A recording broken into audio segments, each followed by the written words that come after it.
Welcome to Thursday, the 15th day of January 2026. When tragedy strikes, Wyoming knows to contact Grant Lawson and the law firm for truck safety. Fierce advocate for justice and fighting for safer roads around the USA. Visit truckaccidents.com and see how Grant and his team can make the difference. Wind and Arctic waves. We'll be talking about those two things, especially here over the next 24 to 36 hours with the wind in some areas. But what we have is quite an active pattern for the lower 48 on the whole. Of course, if you're along and west of the Continental Divide, that massive North American ridge continues for a bit longer. We're going to see Arctic surges come out of Canada and swing through the central, eastern, and southeastern United States.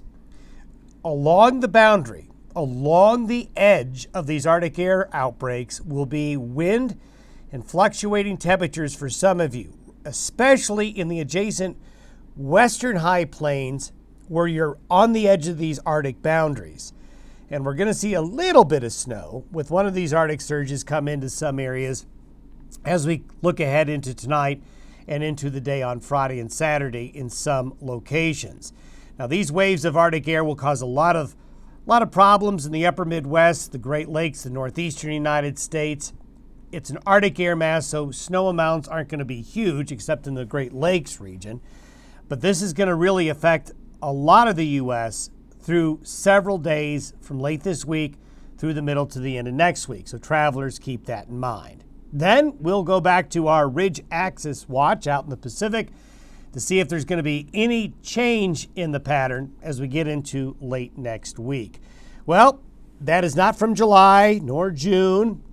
Larry sent this picture from Boise Reservoir. What's remarkable, other than the fact there's no ice, is the fact there's little or no wind on the water right there. And here's another ice-free reservoir, this time at John Mountain Reservoir in southeastern Colorado.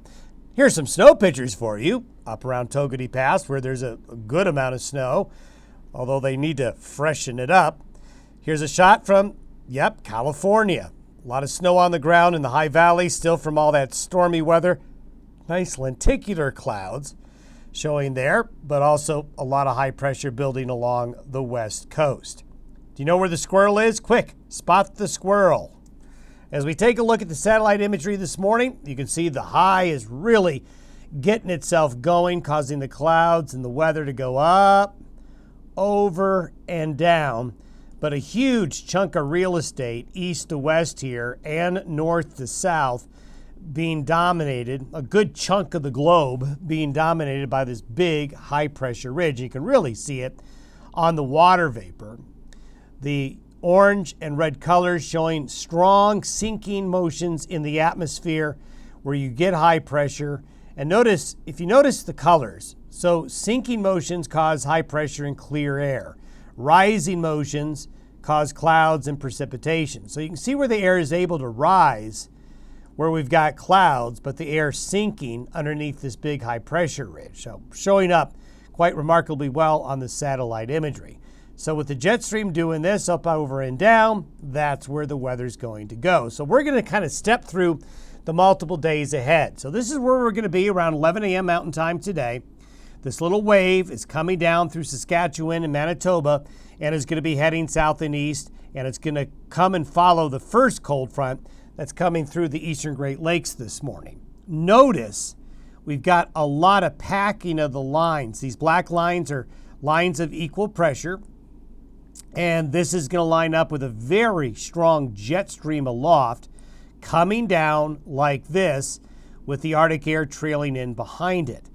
And we're going to see a pretty significant change in temperature from today, comparing today to tomorrow. So what I'm showing you is the 24-hour temperature change in Fahrenheit from 11 a.m. today to 11 a.m. on Friday.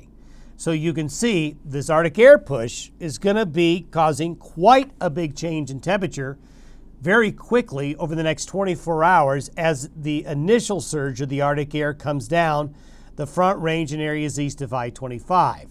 In addition to temperatures being 20, 25, 30 degrees colder or more in some areas, we've got this very powerful jet stream wind coming north to south. Now, a lot of time, and most of the time, our high wind events are when we have a west to east flow perpendicular to the Rockies hitting the wind gaps. But what we have here is a powerful jet stream wind coming in with the Arctic air surge coming in behind it.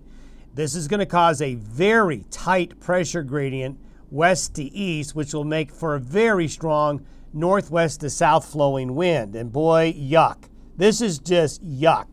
Winds are just going to really get going later today, tonight, and Friday across the Dakotas, eastern Wyoming, western Nebraska, northeast Colorado, northwest Kansas, eastern Montana. And what's bad about this is that the air is going to be cold. So the wind chill values, it is just going to be raw and nasty. Tomorrow, really starting from late today, but especially with the cold air coming in tomorrow night, and the Saturday morning. We have high winds, much, much colder temperatures, and there's going to be, as you'll see here, a little bit of light snowfall through Saturday on the back edge of the Arctic air. This is nothing to write home about, but we may have just enough snow in these gray and green areas here to make for some hazardous travel, as the edge of the Arctic boundary will change the temperatures enough to make that all snow. So this doesn't look like a lot, but if you're traveling later today, tonight, and Friday into Saturday, it's going to be enough with the wind and the big drop in temperature to make things a bit icy in some locations. Now, of course, if you're west of the divide, you've got that big high here protecting you. So let's go into Friday. So you can see that tomorrow, the cold air backs up. You can see the red line here gets all the way back into the Utah-Idaho border areas with Wyoming and Colorado. So even west of the divide, some of that colder air will sneak in a little bit for a bit of a one-day cool down. So this Arctic wave is going to come on through. Here's the next little ripple that's going to come on down. That will amplify and deepen the Arctic air over the central and eastern United States. So this is tomorrow. And you can see temperatures by Saturday are still quite cold. And notice it's kind of like waves on a beach. The Arctic air is able to get as far westward as eastern Montana, eastern Wyoming, front range of Colorado, down into the panhandles, even down in here into West Texas. But the direction of the Arctic air is that way. But it does look like Saturday is going to be a little bit colder than forecast, so we'll have to ratchet down high temperatures for football Saturday in Denver, and this cold air will then spread across the rest of the country to the east as we go through the weekend. And that's by 11 a.m. Mountain Time on Sunday. Deep polar vortex, strong northwest winds aloft is channeling a big change in latitude. When you change latitudes this much with the wind flow, you're going to displace Arctic air and send it southward. So this is going to go all the way to the Gulf Coast. The Arctic air will. The high pressure ridge is still maintaining itself, although it's getting squeezed a little bit. We'll talk about what happens later on with that. So this is by Sunday. So the Arctic air pushes rather quickly, but up here is the next Arctic surge. Again, it's going to be directed this way. So it's going to go to the Dakotas, the Corn Belt, the upper Midwest, the Great Lakes. Look at the temperature anomalies by Sunday, all the way to Tampa, all the way to New Orleans, getting down to Panama Beach, getting into East Texas. Big drop in temperature. And look at these temperatures by Monday. A cold core of bitter cold Arctic temperatures will settle into Minnesota, Wisconsin, northern Iowa, into the eastern Great Lakes. You notice, again, you see how the far western edges of the Arctic air backs up Monday. So what you're going to see right along the Front Range, the I-90, I-25 corridor areas, is you're going to have temperatures up today, down tomorrow, stable Saturday, up Sunday, down Monday, as you're just on the edges of these Arctic boundaries. West of the divide, you're protected. And if you look at the weather, boy, these are, anywhere you see gray, temperatures are below zero by Tuesday morning. So deep freeze into the nation's midsection in eastern Canada. And temperatures, again, will be freezing probably all the way down into here by Tuesday and Wednesday of next week. And you can see deep snow in the Great Lakes from lake effect snow, but it's not a terribly moist system. But as we showed you yesterday, having it snow to the coastal regions of the Carolinas and Georgia and North Florida possible, this is the European model. But the GFS, or the American model, wants snow in Atlanta. You know what happens when it snows down there. So we'll see what happens. The models can't quite agree on that. And speaking of model agreement, we have very little of it once we kind of get past this middle part of next week. So let's go on Ridge Watch. So the European model, by Thursday of next week, we have this big cold core of Arctic air in Hudson Bay, and it's still up into Canada. And then we have the ridge axis where it is now. The ridge axis yesterday at the same time was forecasted to be there. The new model has it a little bit further west. So you see how the model is vacillating? It's a little bit east with the ridge. It's a little bit west with the ridge. It kind of goes back and forth.